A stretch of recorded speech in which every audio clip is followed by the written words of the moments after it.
दो तरह के मुद्दे सी। एक तो कौमी पद्धर के मुद्दे सीगे जिन्हां च सब तो इंपॉर्टेंट सीगा जिहड़े अडानी उत्ते अमेरिका च केस बनिया करप्शन का, तो जिहड़ा कि बड़ा संगीन केस हैगा और जिहदे च अमेरिकन जिहड़ी फैडरल कोर्ट हैगी उन्हें बकायदा आयद कर दिते हैगे उन्होंने उहदा दा मतलब केस रजिस्टर हो गया। तो उत्ते असीं बहस चाहते सी कि हिंदुस्तान का जिहड़ा इमेज हैगा और खास तौर पर जिहड़ा कॉरपोरेट का इमेज हैगा कि बदनाम कॉरपोरेट हो रहा हैगा, इंडियन इंडस्ट्रीयल लिस्ट बदनाम हो रहे हैगे। तो उहदे च इकल्ला अडानी नूं नहीं सारी इंडस्ट्री नूं फर्क पैना है, सारी इन्वेस्टमेंट जिहड़ा ਜਿਹੜਾ ਮਿਲੀਓ ਹੈਗਾ ਉਹ ਚੇਂਜ ਹੋਣਾ ਹੈਗਾ ਤੇ ਉਹਦੇ 'ਚ ਐਡਵਰਸ ਇਫੈਕਟ ਪੈਣੇ ਹੈਗੇ। ਤੇ ਉਹਦੇ ਅਸੀਂ ਚਰਚਾ ਚਾਹੁੰਦੇ ਸੀਗੇ ਸਰਕਾਰ ਆਪਣਾ ਪੱਖ ਸਪਸ਼ਟ ਕਰੇ ਕਿ ਸਰਕਾਰ ਇਸ ਨੂੰ ਕਰੈਕਸ਼ਨ ਕਰਨ ਵਾਸਤੇ ਚਾਹੇ ਉਹ ਅਡਾਨੀ ਦਾ ਜਿਹੜੀ ਰਿਸ਼ਵਤ ਦਾ ਕਾਂਡ ਹੈਗਾ, ਚਾਹੇ ਉਹ ਸੇਬੀ ਦੀ ਭੂਮਿਕਾ ਹੈਗੀ ਹੈ, ਚਾਹੇ ਇਸ ਤੋਂ ਪਹਿਲਾਂ ਹਿੰਡਨਬਰਗ ਰਿਪੋਰਟ 'ਚ ਜੋ ਕੁਛ ਅਡਾਨੀ ਦੇ ਜਿਹੜੇ ਮਤਲਬ ਕਰੋਨੀ ਕੈਪੀਟਲਿਸਟ ਕਰੈਕਟਰ ਹੈਗਾ ਉਹ ਜਗ ਜ਼ਾਹਰ ਹੋਇਆ। ਅਸੀਂ ਉੱਤੇ ਬਹਿਸ ਚਾਹੁੰਦੇ ਸੀਗੇ, ਲਗਾਤਾਰ ਅਸੀਂ ਉਸ 'ਤੇ ਪਾਰਲੀਮੈਂਟ ਦੇ ਬਾਹਰ ਵੀ ਅੰਦਰ ਵੀ ਇਹ ਮੁੱਦਾ ਉਠਾਉਂਦੇ ਰਹੇ ਪਰ ਸਰਕਾਰ ਟਸ ਤੋਂ ਮਸ ਨਹੀਂ ਹੋਈ। हमेशा अडानी उत्ते बहस नूं टालदी रही है। कल्ली कांग्रेस पार्टी नहीं बल्कि समुचियां जिहड़ियां विरोधी धिरां सीगियां सिवाए इहदे सहयोगियों नूं छड्ड के सारियां ने ये मुद्दा जोर शोर नाल तकरीबन सारे सैशन दौरान उभारिया, कल तक भी उभारिया ताकि सरकार नूं इस गल ते होश आवे और सरकार एडे बड़े महत्वपूर्ण आर्थिक मुद्दे नूं जिहड़ा उहनूं उहदा बनदा थां देवे और सदन बहस अधीन लियावे। ते दूजा संभल दा इशू सीगा किवें संभल विच एक अफवाहां दा दौर चला के किवें उत्थे 5 मुस्लिम जिहड़े नौजवान ਸੀਗੇ ਜਾਂ 5 ਲੋਕਾਂ ਨੂੰ ਉੱਥੇ ਕਤਲ ਕੀਤਾ ਗਿਆ, ਉੱਥੇ ਮਾਰਿਆ ਗਿਆ ਹੈਗਾ। ਉਸ ਤੋਂ ਬਾਅਦ ਦੇਸ਼ ਵਿੱਚ ਜਿਹੜਾ 1991 ਦਾ ਜਿਹੜਾ religious places of worship act ਹੈਗਾ ਹੈ ਜਿਹਦੀ ਉਲੰਘਣਾ ਹੋ ਰਹੀ ਹੈ। ਉਦੋਂ ਜਦੋਂ ਬਾਬਰੀ ਮਸਜਿਦ ਬਾਰੇ ਫੈਸਲਾ ਆਇਆ ਸੀ ਤਾਂ ਫੈਸਲਾ ਹੋਇਆ ਸੀ ਕਿ ਇਸ ਤੋਂ ਬਾਅਦ ਕੋਈ ਵੀ ਗੜੇ ਮੁਰਦੇ ਨਹੀਂ ਉਖਾੜੇ ਜਾਣਗੇ, ਕਿਸੇ ਮਸਜਿਦ ਥੱਲੇ ਕੋਈ ਮੰਦਰ ਹੀ ਢੂੰਡਿਆ ਜਾਵੇਗਾ, ਲੱਭਿਆ ਜਾਵੇਗਾ ਅਤੇ ਜਿਹੜੇ ਅਮਲ ਹੈ ਬੰਦ ਹੋਊਗਾ ਤਾਂ ਕਿ ਜਿਹੜਾ ਮੁਲਕ ਅਮਨ ਮਾਨ ਜਿਹੜਾ ਹੈਗਾ ਆਪਸੀ ਭਾਈਚਾਰਾ ਬਣਿਆ ਰਹੇ। ਭਾਜਪਾ ਨੇ ਹੁਣ ਉਸ ਤੋਂ ਬਾਅਦ ਲਗਾਤਾਰ ਇੱਕ ਤੋਂ ਬਾਅਦ ਦੂਜੀ ਮਸਜਿਦ ਦਾ ਨਾਂ ਲੈ ਕੇ ਕਿ ਇੱਥੇ ਮੰਦਰ ਸੀ, शिव मंदिर ਸੀਗਾ, ਇੱਥੇ ਰਾਮ ਮੰਦਰ ਸੀਗਾ, ਇੱਥੇ ਮੂਰਤੀਆਂ ਸੀ, ਇੱਥੇ ਧਾਰਮਿਕ ਹਿੰਦੂਆਂ ਧਾਰਮਿਕ ਸਥਲ ਸੀਗਾ, ਚਾਹੇ ਉਹ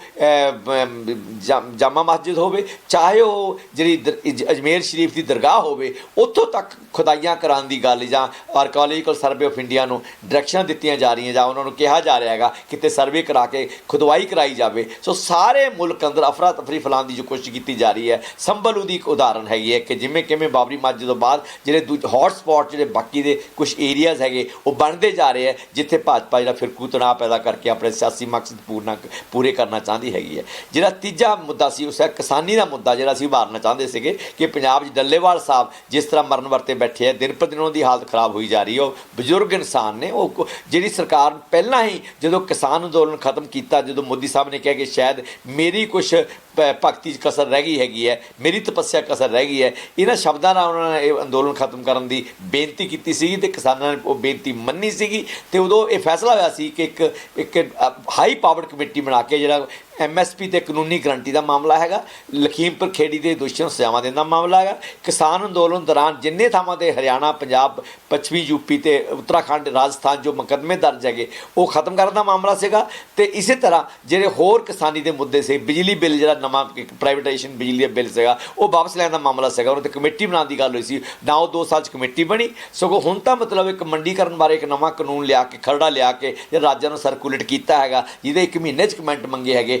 ਟੇਢੇ ਢੰਗ ਨਾਲ ਮਤਲਬ ਇੱਕ ਜਿਹੜੀ ਹੈ ਉਹਨੂੰ ਦੁਬਾਰਾ ਕਿਸਾਨ ਬਿੱਲਾਂ ਨੂੰ, ਬਦਨਾਮ ਕਿਸਾਨ ਬਿੱਲਾਂ ਨੂੰ ਮੁੜ ਕੇ ਕਿਸਾਨੀ ਦੇ ਥੋਪਣ ਦੀ ਕੋਸ਼ਿਸ਼ ਕੀਤੀ ਜਾ ਰਹੀ ਹੈ। ਔਰ ਖੇਤੀ ਉਤਪਾਦਨ, ਖੇਤੀ ਭੰਡਾਰਨ ਅਤੇ ਖੇਤੀ ਵਪਾਰ ਦੇ ਉੱਤੇ ਇੱਕ ਕਾਰਪੋਰੇਟ ਜਿਹੜੀ ਜਗਤ ਦੀ ਨਿਗਾਹ ਪੈ ਚੁੱਕੀ ਹੈ, ਖਾਸ ਤੌਰ 'ਤੇ ਜੋ ਅਡਾਨੀਆਂ ਅੰਬਾਨੀਆਂ ਦੀ ਨਿਗਾਹ ਪੈ ਚੁੱਕੀ ਹੈ, ਉਸ ਨੂੰ ਬੜਾਵਾ ਦੇਣ ਵਾਸਤੇ ਇਹ ਜਿਹੜਾ ਖਰੜਾ ਹੈਗਾ ਉਹ ਸਰਕੂਲੇਟ ਕੀਤਾ ਗਿਆ ਹੈਗਾ। ਔਰ ਅਸੀਂ ਇਹਦਾ ਵਿਰੋਧ ਕਰਦੇ ਹੈਗੇ। ਪੰਜਾਬ ਸਰਕਾਰ ਨੂੰ ਵੀ ਅਸੀਂ ਕਿਹਾ ਕਿ ਇਹਨੂੰ ਰਿਜੈਕਟ ਕੀਤਾ ਜਾਵੇ, ਬਾਕੀ ਸੂਬਾ ਸਰਕਾਰ ਨੂੰ ਰਿਜੈਕਟ ਕਰਨ ਤਾਂ ਕੇਂਦਰ ਆਪਣੀਆਂ ਸਾਜ਼ਿਸ਼ਾਂ ਵਿੱਚ ਕਾਮਯਾਬ ਨਾ ਹੋ ਸਕੇ। ਸਗੋਂ ਸਾਰਾ ਕੁਛ ਤਾਣਾ ਬਾਣਾ ਇਸ ਤਰ੍ਹਾਂ ਬੁਣਿਆ ਜਾ ਰਿਹਾ ਹੈਗਾ ਕਿ ਆਉਣ ਵਾਲੇ ਸਮੇਂ 'ਚ ਜਿਹੜੀ ਪੂੰਜੀ ਸਿਰਜਣ ਦਾ ਜਿਹਨੂੰ ਕਹਿੰਦੇ ਕਿ ਵੈਲਥ ਜਨਰੇਸ਼ਨ ਦਾ ਬਹੁਤ ਵੱਡਾ ਖੇਤਰ ਹੈ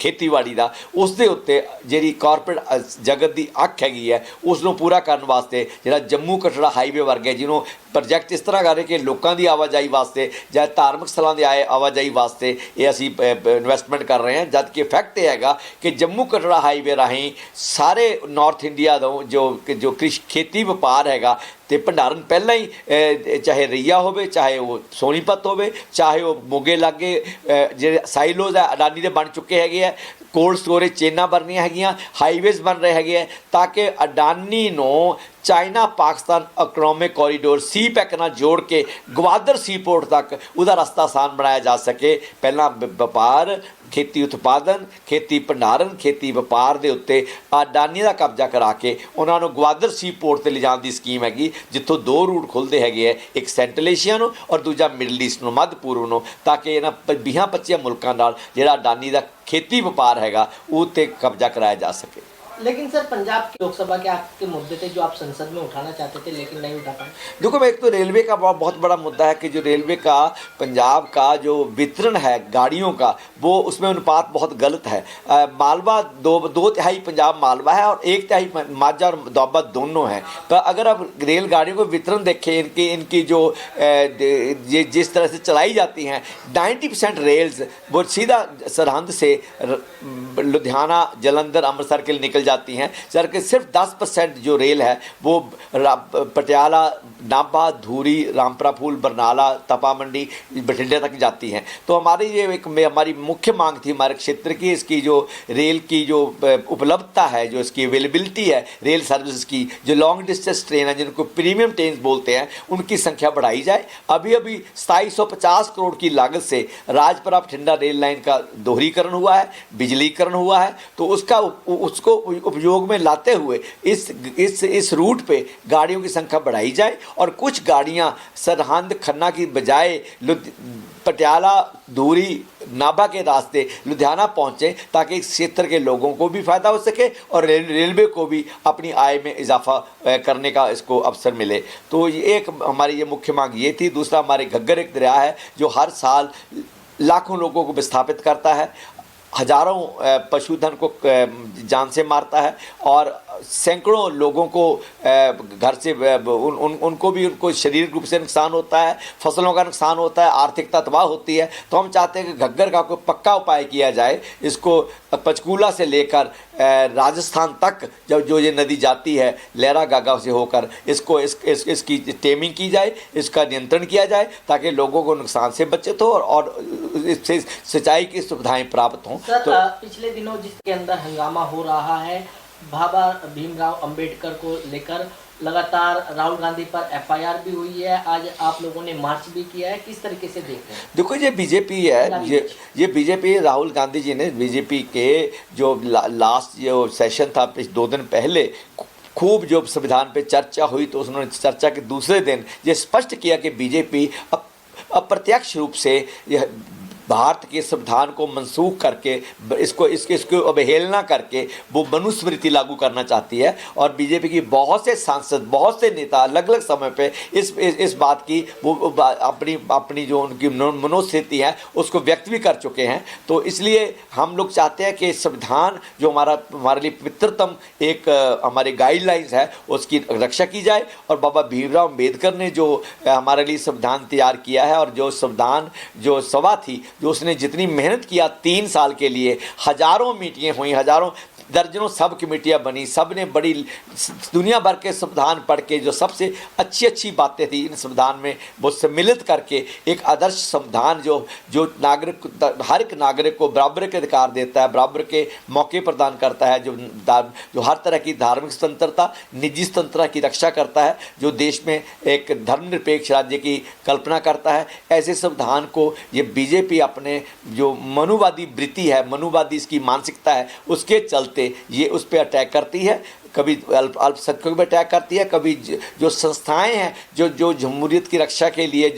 जो लोकतंत्र की रक्षा के लिए बनी है, चाहे वो ईडी है, चाहे वो सीबीआई है, चाहे वो इलेक्शन कमीशन है, चाहे वो कैग है, और चाहे वो जुडिशरी है, चाहे वो मीडिया है, जो सभी स्तंभ हैं जमहूरियत के, लोकतंत्र के, उनको धीरे धीरे करके अपने पक्ष में करती जा रही है, अपने बंदे भर्ती कर रही है और उनका अपहरण किया जा रहा है, जिसके खिलाफ हमारे नेता ने भी और हमने भी लगातार पिछली संसद में भी और इस संसद में भी हम लोग आवाज उठा रहे हैं। सर, अब कि आज आखिरी दिन था, 1984 के बैग जो है बीजेपी के सांसद की तरफ से प्रियंका गांधी को दिए गए हैं, किस तरीके से आप देख रहे हैं? नहीं, वो देखो, कांग्रेस तो कहती है कि अगर हमारे समय में गलती हुई है तो हम फल भुगत रहे हैं। आप देश पे आग लगाने क्यों, आज 2024 में आप क्यों आग लगा रहे हैं? हाँ,